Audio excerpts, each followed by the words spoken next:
Je suis ravie de te retrouver aujourd'hui dans ce nouvel épisode dans lequel je vais te parler d'un sujet qui me tient beaucoup à cœur et qui impacte beaucoup de monde dans notre société. On peut même dire que ça fait partie d'un des mâles du siècle, c'est la peur de l'échec.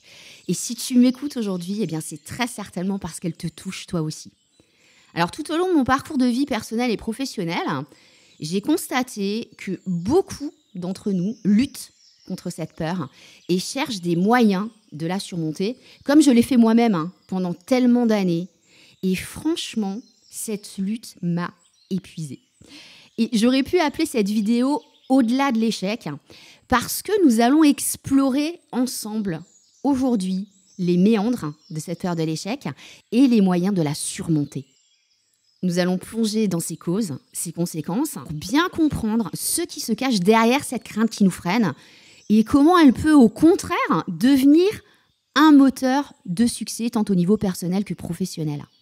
Tu vas voir au travers de ce podcast qu'en sortant de ta zone de confort, tu vas pouvoir améliorer ton quotidien, donc ta vie. Et ce que je te propose ici, c'est non seulement de comprendre cette peur, mais aussi, et j'ai envie de te dire surtout, de la transformer en opportunité. Car ce que nous avons tendance à considérer comme un échec, n'est ni plus ni moins qu'une expérience qui nous amène à évoluer pour atteindre la réussite. Dans cet épisode, je vais faire référence à des sujets que j'ai abordés au travers de vidéos que j'ai postées sur ma chaîne YouTube et tu trouveras tous les liens de ces vidéos dans le descriptif de cet audio. Alors si tu ne me connais pas encore, je suis Nathalie Bernard alias Nayae. Je suis avant tout hypersensible, citoyenne du monde et amoureuse de la nature et des animaux, mais également coach de vie et en éveil de conscience, canal et énergéticienne. Et sur ma chaîne L'éveil selon Nayae, depuis plus d'1 an, je partage mes connaissances et mon expérience d'un point de vue personnel et professionnel sur le thème de l'éveil de conscience. L'objectif, il est simple, c'est vraiment de permettre au plus grand nombre de personnes, comme je l'ai fait moi-même, de sortir de sa prison mentale et d'apprendre à vivre en paix avec soi-même. Si ce n'est pas encore fait, je t'invite à t'abonner à ma chaîne. Et pour ça, tu verras, c'est très simple. Tu vas cliquer sur la petite cloche à côté du bouton s'abonner. Et tout de suite après, tu vas cliquer sur la petite cloche noire. En faisant ça, ça va te permettre de recevoir une notification à chaque fois que je sortirai une nouvelle vidéo, tout simplement. Ok, c'est parti. Alors, pour planter le décor, voyons d'abord la définition de la peur de l'échec. La peur de l'échec est une émotion polluante, donc négative, qui est ressentie lorsqu'une personne anticipe ou imagine la possibilité de ne pas atteindre un objectif ou de ne pas réussir dans une situation donnée. Cette peur peut être liée, entre autres, à des préoccupations concernant son identité propre, sa valeur, la perte de statut, de légitimité, le rejet ou des conséquences financières et personnelles. Alors, comme toutes les peurs, elle entraîne un certain nombre de conséquences psychologiques et physiques dans lesquelles tu vas certainement te reconnaître. Et ces conséquences sont toutes liées les unes aux autres et elles peuvent avoir un impact plus ou moins destructeur dans ta vie. Les premières, ce sont le stress et l'anxiété, parfois chroniques d'ailleurs, qui sont directement liées à un manque de confiance en soi et d'estime de soi qui nous amènent à éviter toute situation où l'échec est perçu comme possible, mais totalement inconcevable. Du coup, cette peur de l'échec nous empêche très souvent de tenter et d'expérimenter de nouvelles choses, de poursuivre nos aspirations et objectifs, en bref, de prendre des risques. Et ça, en fait, ça va nous amener à nous brider en restant dans notre zone de confort par crainte de l'inconnu. Alors, nous allons voir tout à l'heure que ce manque d'estime de soi et de confiance en soi découle principalement de notre culture sociétale qui est clairement axée sur la performance, essentiellement matérielle. Et ce que la société considère comme de la réussite est valorisé. Et au contraire, l'échec est totalement stigmatisé, voire inacceptable. Alors cette peur de l'échec peut également nous amener à procrastiner en repoussant systématiquement au lendemain encore et encore tout ce que nous pourrions faire tout de suite. Repousser l'action nous donne une espèce d'illusion de contrôle. Et attention, pour ceux qui sont en train de mentaliser et de se dire « Mais non, en fait, moi, j'essaye pas de contrôler », c'est pas forcément conscient. Cette peur de l'échec peut également nous mener à l'auto-sabotage. Ben oui, en fait, il y a certaines personnes qui pensent souvent, encore une fois inconsciemment, qu'elles ne méritent pas le succès ou qu'elles ne sont pas capables de l'assumer et provoquent du coup leur propre échec. Elles maintiennent ainsi une cohérence avec leurs croyances limitantes et erronées et nous allons le voir ça dans quelques instants. Alors cette peur de l'échec peut non seulement entraîner des maladies psychologiques, on a parlé tout à l'heure de l'anxiété, on a parlé du stress, qui peuvent forcément entraîner un burn-out et ou une dépression, mais également des maux et maladies physiques, parfois très graves, comme un cancer par exemple. Maintenant que nous avons vu ensemble les principales conséquences de cette peur de l'échec, eh bien voyons ces 3 grandes causes. La première cause, ce sont les influences familiales et sociales. La très grande majorité des enfants grandissent dans un environnement où les attentes sont rigides et élevées.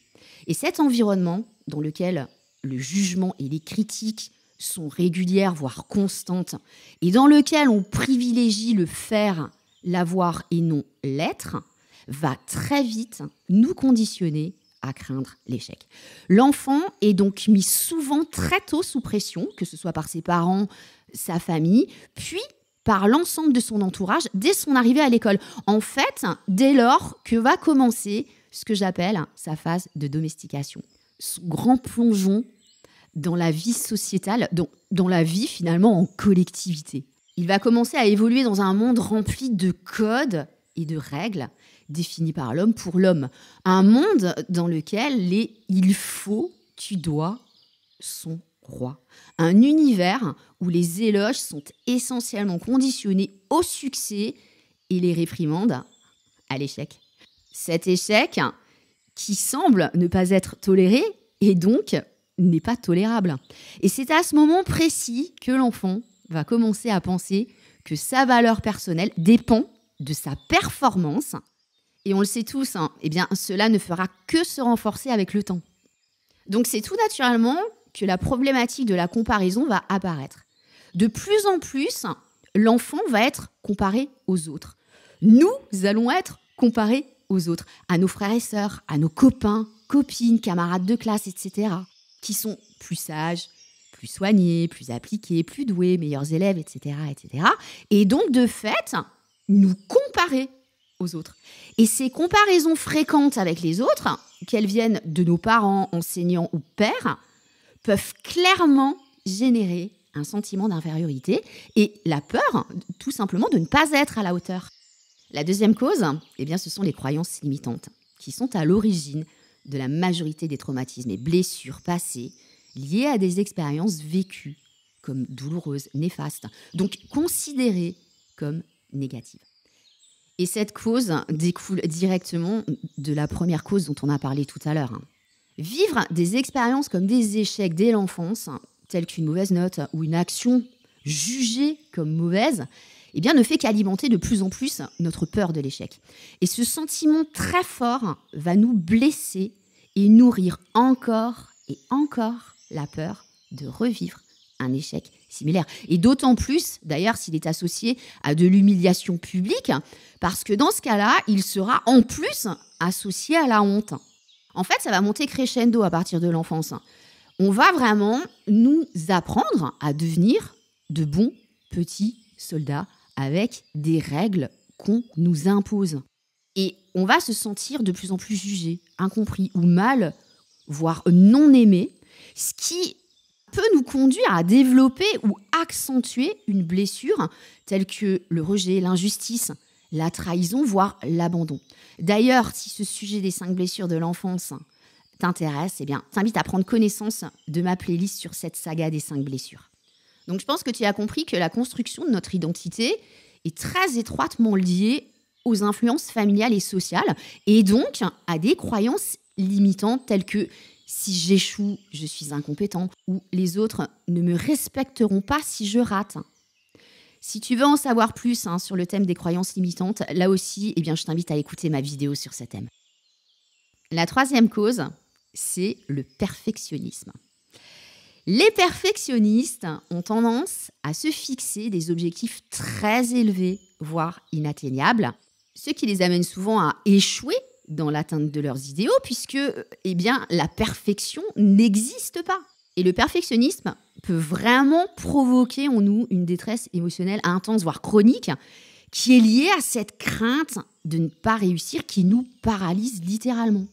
Alors, je ne vais pas développer ce point aujourd'hui parce que j'ai sorti le mois dernier une vidéo dédiée à ce sujet sur le perfectionnisme. Et je t'invite à la retrouver à la fin de ce podcast. Tu verras que la vidéo s'affichera. Il te suffira de cliquer sur l'image. Ok, alors maintenant que nous avons vu les causes et les conséquences et que tu as très certainement identifié pourquoi tu as peur de l'échec, nous allons voir ensemble comment se sortir de ce schéma limitant. Alors, comme souvent, de mon point de vue, les peurs découlent d'un manque d'estime et de confiance en soi. Et gagner confiance en soi et s'estimer est un travail de fond qui demande du temps. Et c'est normal. Démêler des nœuds qui ont commencé à se former pendant l'enfance, abolir les pensées et les schémas limitants qui te polluent l'esprit depuis tant d'années, ne se fait pas en un claquement de doigts. Il va donc être très important que tu sois patient parce que c'est petit à petit que l'oiseau fait son nid. Et il y a des étapes et il est important de ne pas griller ou bâcler ces étapes. Tout simplement parce que chaque étape est importante. Chaque étape est indispensable. Et là, franchement, c'est une personne extrêmement impatiente qui te parle parce que justement, je ne fais pas exception à la règle. J'étais adepte du tout de suite, il fallait que tout soit rapide. Crois-moi, je me suis pris des murs et j'ai compris à un moment donné que ça servait à rien d'être impatient. Et du coup, j'ai pas eu tellement le choix. J'ai appris à être patiente parce que ça ne sert à rien de forcer les choses. Tout ce à quoi tu résistes persiste. Plus tu veux que quelque chose arrive, et moins la chose arrive vite. C'est juste une loi de l'énergie. C'est comme ça et on ne peut rien faire contre. Vraiment, tu peux me croire. Ok, donc pour moi, la première chose à faire est de changer ta perception de l'échec.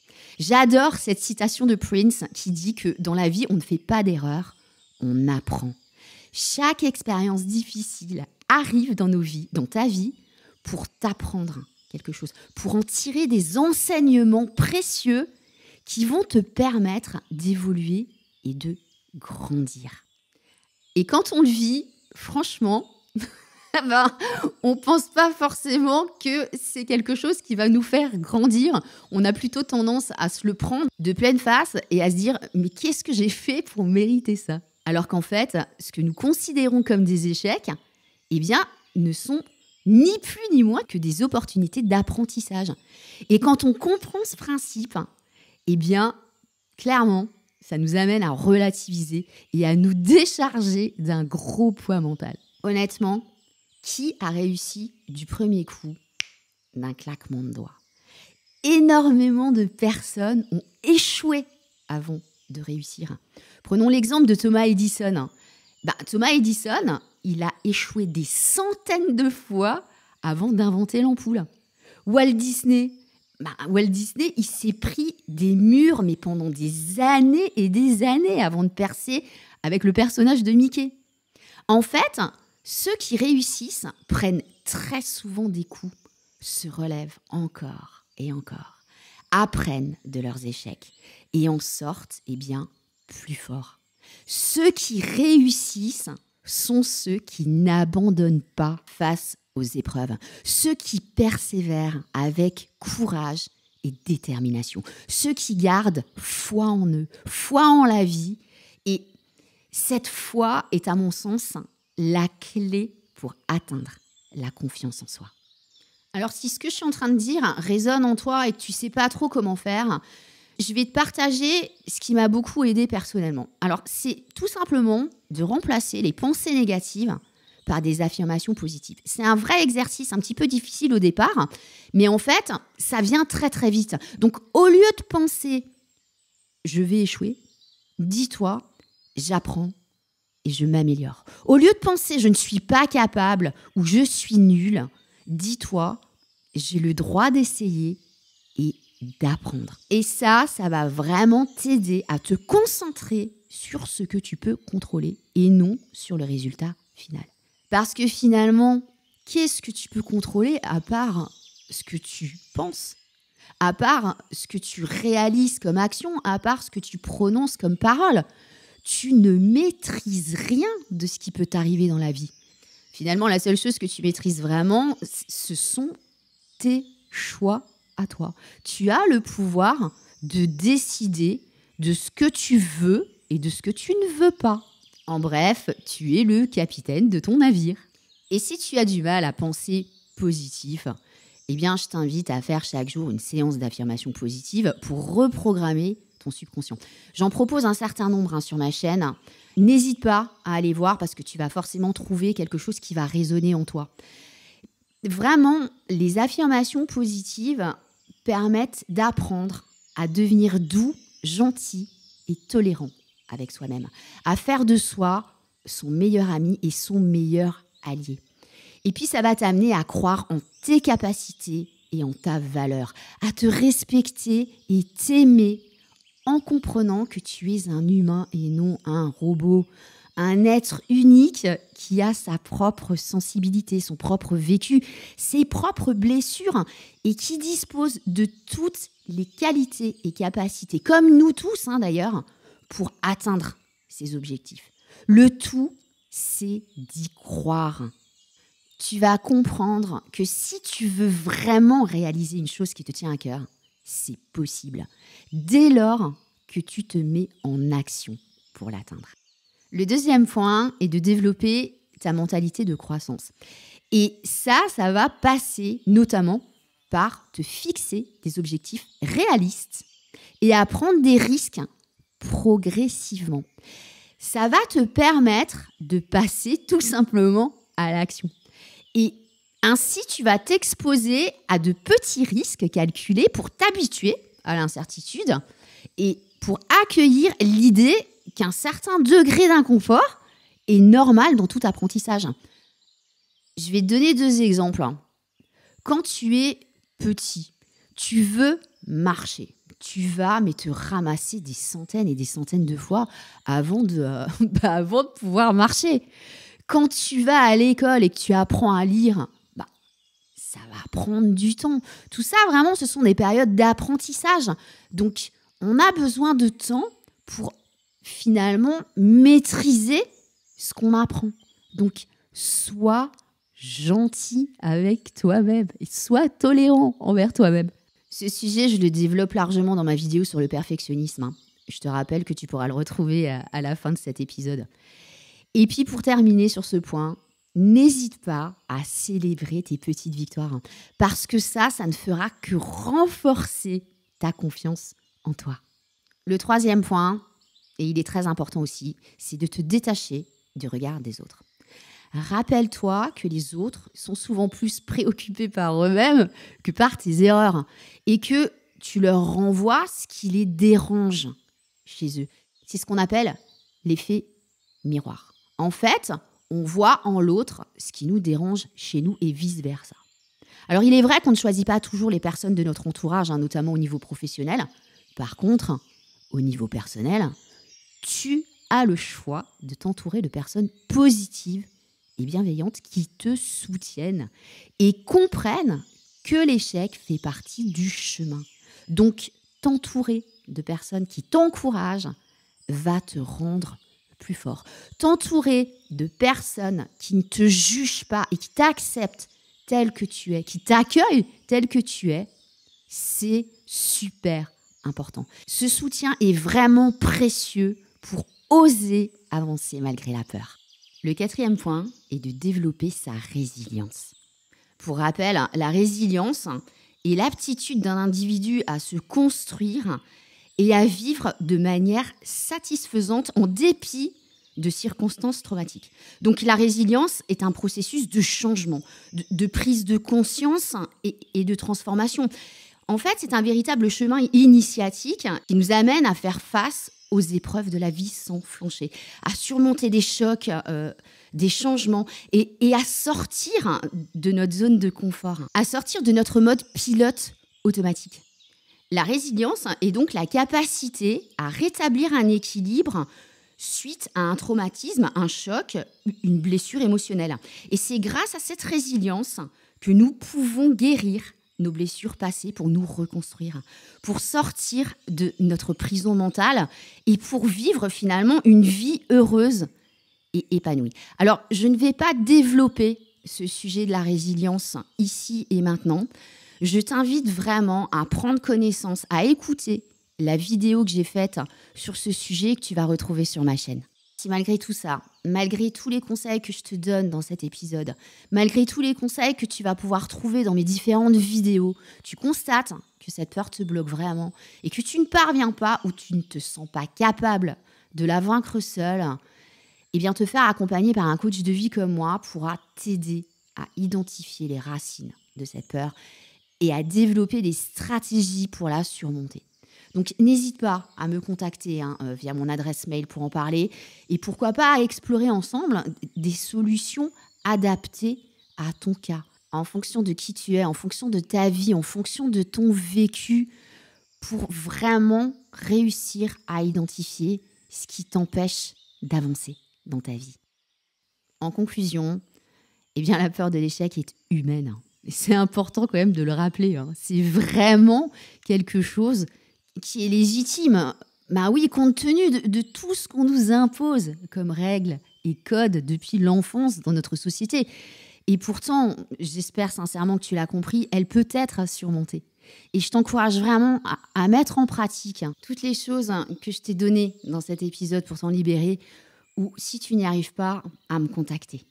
Si tu as aimé cette vidéo, si elle t'a été utile, eh bien, n'hésite pas à la partager autour de toi. C'est super important parce que je suis sûre qu'autour de toi, il y a plein de gens qui vivent aussi cette peur de l'échec et qui sont totalement démunis finalement face à cette peur qui peut les paralyser. Donc, n'hésite pas à partager cette vidéo et si tu l'as appréciée, eh bien, n'hésite pas à me laisser un like. C'est pas forcément pour me faire plaisir, même si les likes, dans l'absolu, c'est sûr que ça me fait toujours plaisir. Et j'adore aussi avoir des commentaires auxquels je réponds toujours avec grand plaisir. Mais c'est surtout pour le référencement YouTube. Ben oui, en fait, YouTube a un algorithme. Plus il y a de likes et plus j'ai de chances finalement que ma vidéo soit vue par le plus grand nombre. Donc, c'est tout simplement une façon de me soutenir dans mon travail qui, je te le rappelle, est totalement gratuit. En attendant de te retrouver la semaine prochaine pour une nouvelle vidéo, eh bien, je te souhaite de passer une très belle journée ou une très belle soirée en fonction du moment de la journée où tu m'écoutes. Prends bien soin de toi et à bientôt. Bye bye.